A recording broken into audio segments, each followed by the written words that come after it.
Le méchant, s'il se détourne de tous les péchés qu'il a commis, s'il observe tous mes décrets, s'il pratique le droit et la justice, c'est certain, il vivra. Il ne mourra pas. On ne se souviendra d'aucun des crimes qu'il a commis. Il vivra à cause de la justice qu'il a pratiquée. Prendrai-je donc plaisir à la mort du méchant?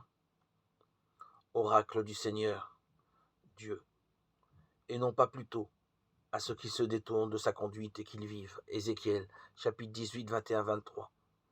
Des méchants qui prospèrent sans mauvaise conscience, on en connaît tous. Ils suscitent tour à tour envie, émulation, mépris, révolte, fatalisme ou désir de vengeance.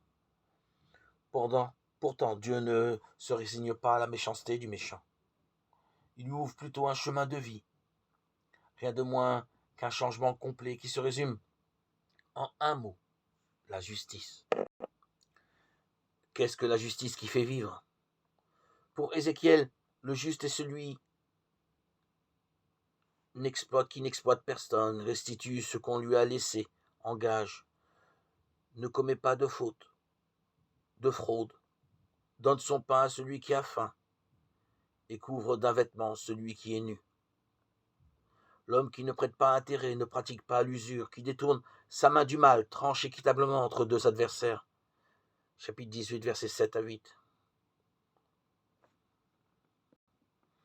C'est un beau programme qui engage toute notre responsabilité personnelle et même communautaire. Dieu semble pardonner les péchés, mais aussi il adresse à chacun l'appel à agir selon sa conscience, en ayant comme horizon le bien commun qui mène à la vie.